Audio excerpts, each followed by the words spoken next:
Hello students, तो आज हम लोग बात करने वाले हैं metabolic pathway in higher plants, right. जो कि फार्माकोग्नोसी एंड फाइटोकेमिस्ट्री 2 के यूनिट 1 का पहला टॉपिक है, राइट। तो ऐसे कौन कौन से मेटाबॉलिक पाथवे होते हैं जो कि हायर प्लांट्स में हो सकते हैं। जैसे कि हम जानते हैं कि प्लांट को फाइटोफैक्ट्री कहा जाता है, जिसमें फाइटोकेमिकल्स बायोसिंथेसाइज होते रहते हैं, राइट। तो ऐसे कौन कौन से मतलब बायोसिंथेसिस होते हैं जिनसे जो प्लांट में हो रहे होते हैं और जिनको हमें स्टडी करना बहुत ही ज़रूरी है एज ए फार्माकोग्नोसी, राइट। तो आइए समझने की कोशिश करते हैं कि इसमें जो आज का जो टॉपिक है वो metabolic pathway in higher plants, right. तो ये क्या होता है, these are series of chemical reactions occurring within a cell that leads to the conversion of one or more substrates into a specific products. These pathways are essential for the growth, development, and maintenance of plants, involving processes such as photosynthesis, respiration, and synthesis of essential products. मतलब कहने का मतलब यह है कि यह एक तरह का केमिकल रिएक्शंस होता है जो कि सेल में, प्लांट के सेल में होता रहता है ना। जिसका काम यह होता है कि एक या दो सबस्ट्रेट को मतलब किसी भी स्पेसिफिक प्रोडक्ट में वह कन्वर्ट करता है, जो कि वो प्लांट के ग्रोथ में भी इन्वॉल्व हो सकता है, डेवलपमेंट के लिए ज़रूरत हो सकता है, या फिर मेंटेनेंस या डिफेंस मैकेनिज्म के लिए, है ना। ये प्रोसेस होते हैं जैसे कि प्रकाश संश्लेषण, फोटोसिंथेसिस, रिस्पिरेशन, श्वसन, and synthesis of essential products like flavonoid, alkaloid, glycoside, tannin, है ना, काउमारीन, अलग अलग तरह के सेकेंडरी मेटाबोलाइट्स, ठीक है। तो आज के टॉपिक में हम लोग जो फर्स्ट पाथवे है वो पढ़ने वाले हैं, जिसका नाम है सिकिमिक एसिड पाथवे, राइट। तो आइए समझने की कोशिश करते हैं कि ये होता क्या है, ठीक है। तो इसमें हम देख सकते हैं कि जो फर्स्ट पॉइंट्स है इसमें सिकिमिक एसिड, इसको बहुत अच्छे से समझना ज़रूरी है, क्योंकि ये एग्ज़ाम में आपको बार बार लिख के प्रैक्टिस करना होगा, तो इसलिए इसको बहुत अच्छे से समझना पड़ेगा। तो इसमें जो आता है बायोसिंथेसिस स्टडी में फर्स्ट सिकिमिक एसिड पाथवे, ठीक है। तो यहाँ पे आप देख सकते हैं कि फॉस्फिनॉल पाइरुविक एसिड, जिसका स्ट्रक्चर होगा कुछ इस तरह से।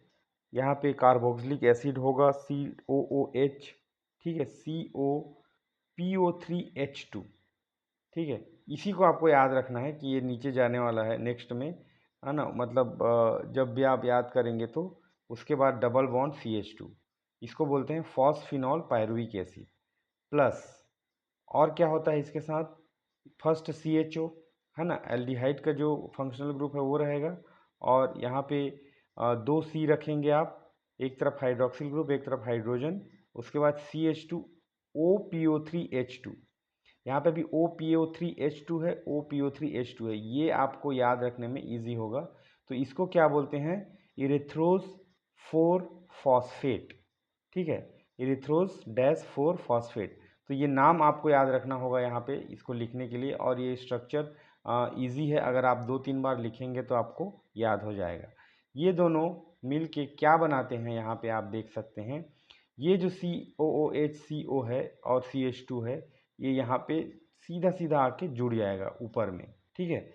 और वहीं से ये कंटिन्यू होगा, ये CHO इसके नीचे जा रहा है, यहाँ पे CH2 के बाद ये नीचे आ रहा है, यहाँ पे ये देख सकते हैं, यहाँ पे CH2 के बाद CHO है ना, और उसके बाद CHOH, यही CHOH, है ना, उसके बाद CH2OPO3H2, ठीक है। तो यहाँ पे जो एक हाइड्रोजन है इसी को आप याद रखेंगे, जिससे ये जुड़ रहा है ना।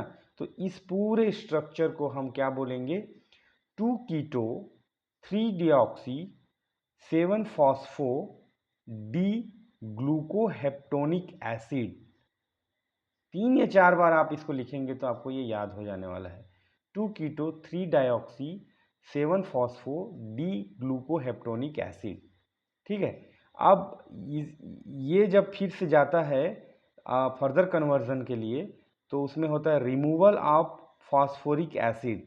अब हमने यहाँ पे जो भी मतलब फास्फोरिक एसिड है उसको कैसे रिमूव कर रहे हैं, यहाँ पे जो स्ट्रक्चर बनने वाला है, सबसे पहले तो एक बेंजीन रिंग बनेगा, उसके बाद हाइड्रोक्सिल ग्रुप और कार्बोक्सिलिक ग्रुप ऊपर में रहेंगे, यहाँ पे फिर हाइड्रोक्सिल ग्रुप यहाँ पे जस्ट कार्बोक्सिलिक के अपोजिट में बोल सकते हैं, है ना, डबल बॉन्ड ओ लगाना है आपको, ठीक है। तो इसको क्या बोलते हैं, 3 डाईहाइड्रो या डिहाइड्रो क्विनिक एसिड, 3 डिहाइड्रो क्विनिक एसिड, ठीक है। आप इसको 2 बार लिखेंगे, याद हो जाएगा। उसके बाद ये होता ये इट विल अंडरगो डिहाइड्रोजिनेशन, ठीक है। तो इसमें क्या होता है, यहाँ पे आपका बनेगा वही COOH जो यहाँ पे ऊपर में था, यहाँ पे मैं इसको खिसका लेता हूँ तो आपको समझने में इजी हो जाएगा, ठीक है। मतलब इसको दोनों को दिखाऊंगा तो आपको समझ में आएगा ऐसा, ठीक है। अब यहाँ पे ये वाला स्ट्रक्चर फिर से कैसे कन्वर्ट हो रहा है, देखो यहाँ पे कार्बोक्सिलिक एसिड जो ऊपर में था वो यहाँ पे रहेगा ही, यहाँ पे मतलब 3-4 स्ट्रक्चर तक कार्बोक्सिलिक एसिड ऊपर में ही रहने वाला है, ठीक है। उसके बाद ये हाइड्रोक्सिल ग्रुप और ये हाइड्रोक्सिल ग्रुप सेम है, यहाँ पे कोई चेंजेस नहीं है, ये O भी यहाँ पे सेम है, ये वाला OH जो हाइड्रोक्सिल ग्रुप कार्बोक्सिलिक एसिड के साथ जो था वह हट जा रहा है यहाँ पे। उसके बाद इसको क्या बोलेंगे हम, 3 डिहाइड्रोसिकिमिक एसिड, ठीक है। यहाँ पे 3 डिहाइड्रोक्विनिक एसिड था, वो सिकिमिक एसिड हो जा रहा है, और यहाँ पे हाइड्रोक्सिल ग्रुप हट जा रहा है, बस 2 ही चीज़ हो रहा है यहाँ पे, ठीक है। बाकी सब सेम रहेगा। और जब यहाँ पे वो हाइड्रोक्सिल ग्रुप हटता है तो यहाँ पे एक डबल बॉन्ड आ जाएगा, इस चीज़ का आप ध्यान रखेंगे, यहाँ पे डबल बॉन्ड नहीं था, यहाँ पे डबल बॉन्ड आ गया है। उसके बाद it will undergo the shikimic acid, 3 dehydroshikimic acid, it will undergo reduction, ठीक है। तो यहाँ पे क्या होगा, देखिए आप जो भी चेंजेस है उसी को ध्यान रखेंगे, बाकी सब वही है, डबल बॉन्ड भी है यहाँ पे, carboxylic acid hydroxyl hydroxyl hydroxyl, ये डबल बॉन्ड ओ यहाँ पे हाइड्रोक्सिल हो जाएगा, और यहाँ का जो डबल बॉन्ड है वो हट जाएगा, यहाँ पे डबल बॉन्ड था, यहाँ पे कार्बन की वैलेंसी को देखते चलना है, ठीक है। तो इसको बोलेंगे सिंगल सिकिमिक एसिड, ठीक है, यह है सिकिमिक एसिड। अब ये जाएगा फास्फोराइलेशन के लिए, ठीक है। फास्फोराइलेशन में इसमें क्रोसिमिक एसिड बनता है, तो यह कैसे होगा, कार्बोक्सिलिक ग्रुप यहाँ पे है फिर से, तो यहाँ पे डबल बॉन्ड, ये वाला डबल बॉन्ड नीचे आ जाएगा और यहाँ पे एक और डबल बॉन्ड लग जाएगा, ठीक है। यहाँ पे हाइड्रोक्सिल ग्रुप रहेगा ऐसे एज इट इज़, यहाँ पे कुछ नहीं रहेगा, और यहाँ पे हमको एक साइड चेन जैसा बनाना है, यहाँ पे ये H को रिप्लेस करके CH2COOH जो कि क्रोसिमिक एसिड कहलाता है, ये ब्रांचिंग पॉइंट बोलते हैं इसको, है ना। तो मतलब आप इसको याद रखने के लिए ऐसा नाम दे सकते हैं, ठीक है। इसके बाद it will go this side and this side, 2 side it will go, तो उसको हम लोग आज समझने की कोशिश करते हैं। तो इसमें क्या हो जाता है, ज़रा देखते हैं इसमें, 1 मिनट।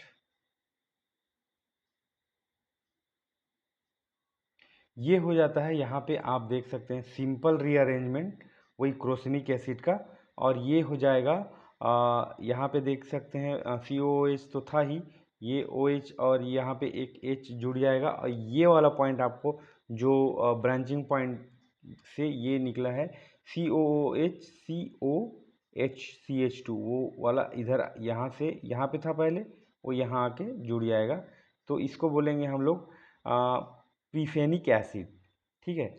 ये prephenic acid will undergo hydro dehydration and decarboxylation, ठीक है। ये दोनों मेथड यहाँ पे होगा। तो यहाँ पे आपको ये 2 स्ट्रक्चर आपको याद करने होंगे जो कि ऑलमोस्ट सेम रहेंगे। तो वही यहाँ पे जो COOH COCH2 है, वहाँ पे COOH COCH2 COOH COCH2 रहेगा, एक बेंजीन रिंग बनाना है, यहाँ पे हाइड्रोक्सिल ग्रुप लगाना है, तो ये इसका नाम रहेगा फिनाइल पायरुविक एसिड, और इसका नाम हो जाएगा para hydroxy phenyl pyruvic acid. तो फिनाइल पायरुविक एसिड दोनों रहेगा, यहाँ पे पैरा पोजीशन में हाइड्रोक्सिल ग्रुप है इसलिए पैरा हाइड्रोक्सी बोलेंगे इसको, ठीक है, जो कि प्रिकर्सर है टायरोसिन के लिए, ठीक है। अब ये आगे बढ़ के क्या हो जाएगा, फिनाइल एनालिन एंड टायरोसिन में कन्वर्ट होगा। तो फिनाइल एनालिन कैसा हो जाएगा आपका, आप देख सकते हैं यहाँ पे देखेंगे आप COOH CH NH2 CH2। तो यहाँ पे जो भी यहाँ पे जो O था वो NH2 हो जाएगा यहाँ पे, और बेंजीन रिंग वैसे ही रहेगा, हाइड्रोक्सिल ग्रुप वैसे ही रहेगा। तो यहाँ पे जिसमें हाइड्रोक्सिल ग्रुप नहीं है उसको बोलेंगे फिनाइल एलेनिन। यह है एक अमाइनो एसिड जो कि सिकिमिक एसिड का फाइनल प्रोडक्ट होता है। और इस साइड जो बनेगा उसमें भी COOH CH NH2 CH2 यहाँ पे रहेगा, पूरे डबल बॉन्ड के साथ हाइड्रोक्सिल ग्रुप रहेगा, इसको बोलते हैं टायरोसिन। ठीक है। उसी तरह से क्रोसिमिक एसिड से जो हमारा यहाँ से ये निकला है ना, प्रीफिनेमिक एसिड, देन पे फिनाइल पैरुविक एसिड, पैराहाइड्रोक्सीफिनाइल पैरुविक एसिड, ये सब जो बना है, उसी तरह से दूसरे साइड में हमारे यहाँ पे क्रोसिमिक एसिड से एक और ब्रांच निकलता है। तो इसमें एक बेंजीन रिंग सीधा सा देना है आपको पूरे डबल बॉन्ड के साथ, COOH NH2। ठीक है। ये क्या होता है, एंथ्रानीलिक एसिड। ठीक है। इस साइड को भी आपको बढ़ाना होगा क्योंकि 3 अमाइनो एसिड इससे प्रोड्यूस होते हैं, जिसको हमको पूरी तरह से दिखाना पड़ेगा। ठीक है। इसके बाद ये वाला जो आता है जो फाइनल है, इसी बेंजीन रिंग में फिर ये COOH और CH2, ये यहाँ पे एक कार्बन डबल बॉन्ड पूरा करते हुए फिर एक कार्बन NHH,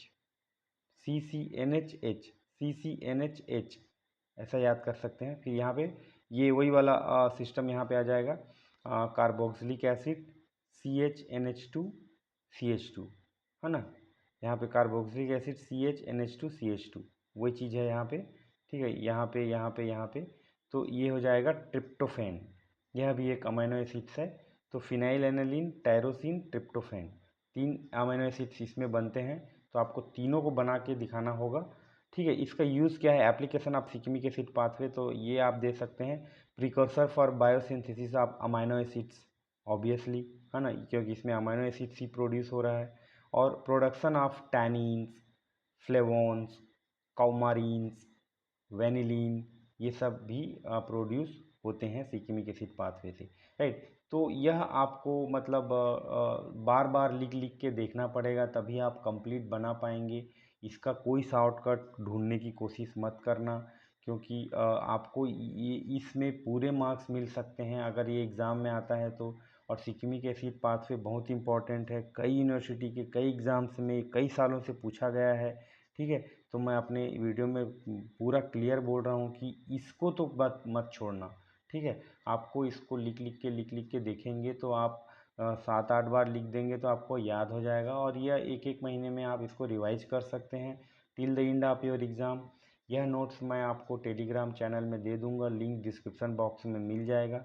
और अगर आप चाहते हैं कि और थोड़ा सा डिटेल में पढ़ना है तो आप बुक रिफ़र कर सकते हैं कि बीच बीच में किस तरह का अरेंजमेंट और हुआ है, तो उसको और एक्सप्लेन हो सकता है। बाकी बेसिकली ये स्केलेटल तो आपको समझना ही होगा, राइट। पहले डेफिनेशन देना है इस तरह से, जैसे कि मैंने शुरू में बताया था कि metabolic pathway in higher plants होता है क्या, उसके बाद सिकिमिक एसिड और उसका एप्लीकेशन जो यहाँ पे लास्ट में मैंने बॉक्स में दिया है, ये एप्लीकेशन आपको याद कर लेना है। कई बार गिव इट्स एप्लीकेशन करके भी आ जाता है क्वेश्चन में, राइट। तो आप नोट से पढ़िए या फिर खुद का नोट्स बनाइए, it is left to you. Thank you, all the best.